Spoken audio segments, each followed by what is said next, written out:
La lección del día jueves se titula El nuevo pacto resuelve el problema del corazón.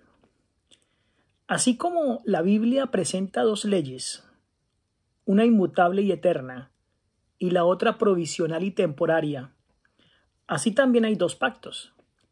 El pacto de la gracia se estableció primeramente con el hombre en el Edén, cuando después de la caída se dio la promesa divina de que la simiente de la mujer heriría a la serpiente en la cabeza. Este pacto puso al alcance de todos los hombres el perdón y la ayuda de la gracia de Dios para obedecer en lo futuro mediante la fe en Cristo Jesús. También se le prometió la vida eterna, si eran fieles a la ley de Dios. Así recibieron los patriarcas la esperanza de la salvación. Este mismo pacto le fue renovado a Abraham en la promesa: en tu simiente serán benditas todas las naciones de la tierra. Esta promesa dirigía los pensamientos hacia Cristo, y así fue como lo entendió Abraham, y confió en Cristo para obtener el perdón de los pecados. Fue esta fe la que se contó como justicia. El pacto con Abraham también mantuvo la autoridad de la ley de Dios.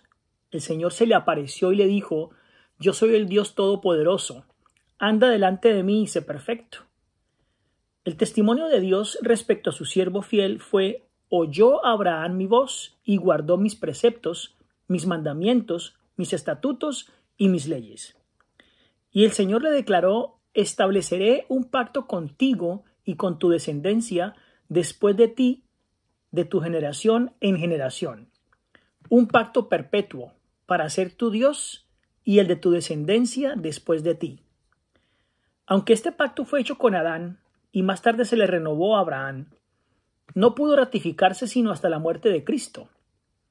Existió en virtud de la promesa de Dios desde que se indicó por primera vez la posibilidad de redención.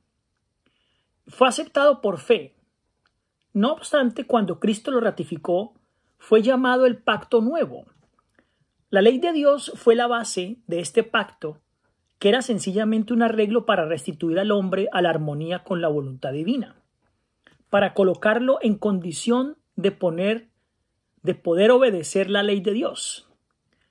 Otro pacto, llamado en la Escritura el pacto antiguo, se estableció entre Dios e Israel en el Sinaí, y en aquel entonces fue ratificado mediante la sangre de un sacrificio. El pacto hecho con Abraham fue ratificado mediante la sangre de Cristo y es llamado el segundo pacto, o el pacto nuevo, porque la sangre con la cual fue sellado se derramó después de la sangre del primer pacto. Es entonces evidente que el nuevo pacto estaba en vigencia en los días de Abraham, puesto que entonces fue confirmado tanto por la promesa como por el juramento de Dios. Dos cosas inmutables en las cuales es imposible que Dios mienta. Pero si el pacto confirmado a Abraham contenía la promesa de la redención, ¿por qué se le hizo otro pacto en el Sinaí? Durante su esclavitud, el pueblo había perdido en alto grado el conocimiento de Dios y de los principios del pacto de Abraham. Al libertarlos de Egipto, Dios trató de revelarles su poder y su misericordia para inducirlos a amarle y a confiarle. Los llevó al Mar Rojo, donde, perseguidos por los egipcios, parecía imposible que escaparan, para que vieran entonces su total desamparo y necesidad de ayuda divina, y entonces los libró. Así se llenaron de valor y de gratitud hacia él y confiaron en su poder para ayudarlos. Los ligó a sí mismo como un libertador de la esclavitud temporal. Pero había una verdad aún mayor que debía grabarse en sus mentes. Como habían vivido en un ambiente de idolatría y corrupción, no tenían un concepto verdadero de la santidad de Dios, de la extrema pecaminosidad de su propio carácter, de su propio corazón, de su total incapacidad para obedecer la ley de Dios y obviamente de la necesidad de un Salvador. Todo esto se les había enseñado. Dios los llevó al Sinaí. Manifestó entonces allí su gloria, les dio la ley con la promesa de grandes bendiciones, siempre que obedecieran la ley. Ahora pues, si dais oído a mi voz y guardáis mi pacto, vosotros me seréis un reino de sacerdotes y gente santa, dice Éxodo 19, 5 y 6. Los israelitas no percibían la pecaminosidad de su propio corazón y no comprendían que sin Cristo les era imposible guardar la ley de Dios, y con excesiva premura concertaron un pacto con Dios. Al creerse capaces entonces de ser justos por sí mismos, declararon: haremos todas las cosas que Jehová nos ha dicho y obedeceremos. Habían presenciado la grandiosa majestad de la proclamación de la ley y habían temblado de terror ante el monte. Pero sin embargo, apenas unas pocas semanas después, quebrantaron su pacto con Dios al postrarse a adorar una imagen fundida. No pueden entonces esperar el favor de Dios por medio de un pacto que ya habían roto, y entonces, viendo su pecaminosidad y su necesidad de perdón, llegaron a sentir la necesidad del Salvador revelado en el pacto de Abraham y simbolizado en los sacrificios. De manera que mediante la fe y el amor se vincularon con Dios como su libertador de la esclavitud del pecado. Ya estaban capacitados para apreciar ahora sí las bendiciones del nuevo pacto. Los términos del pacto antiguo eran: obedece y vivirás. El hombre que los cumpla, gracias a ellos vivirá. Pero maldito el que no confirme la palabra de esta ley para cumplirla, dice Deuteronomio 27, 26.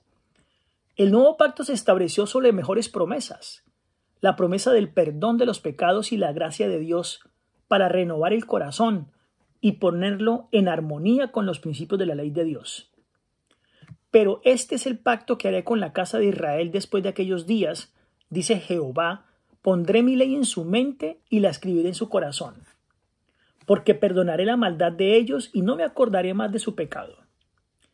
La misma ley fue grabada en 2 tablas de piedra por el Espíritu Santo sobre las tablas del corazón.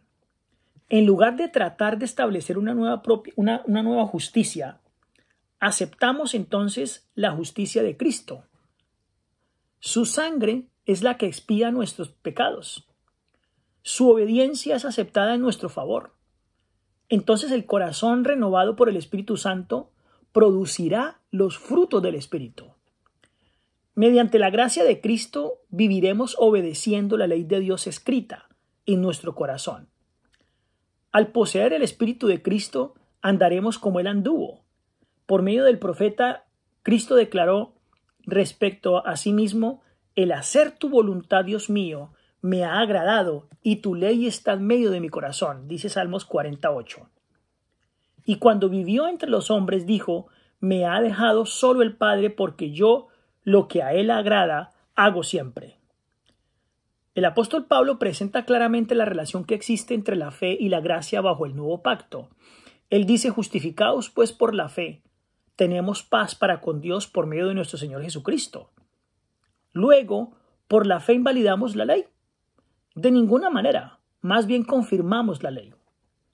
Lo que era imposible para la ley, por cuanto era débil por la carne, Dios, enviando a su Hijo en semejanza de carne de pecado, y a causa del pecado, condenó al pecado en la carne para que la justicia de la ley se cumpliera en nosotros, que no andemos conforme a la carne, sino conforme al Espíritu. La obra de Dios es la misma en todos los tiempos. Aunque hay distintos grados de desarrollo y hay diferentes manifestaciones de su poder para suplir necesidades de los hombres en diferentes siglos, empezando con la primera promesa evangélica y siguiendo a través de las edades patriarcal y judía para llegar hasta nuestros días. Ha habido entonces un desarrollo gradual de los propósitos de Dios en el plan de la redención. Ese Salvador simbolizado en los ritos y ceremonias de la ley judía es el mismo que se revela en el Evangelio.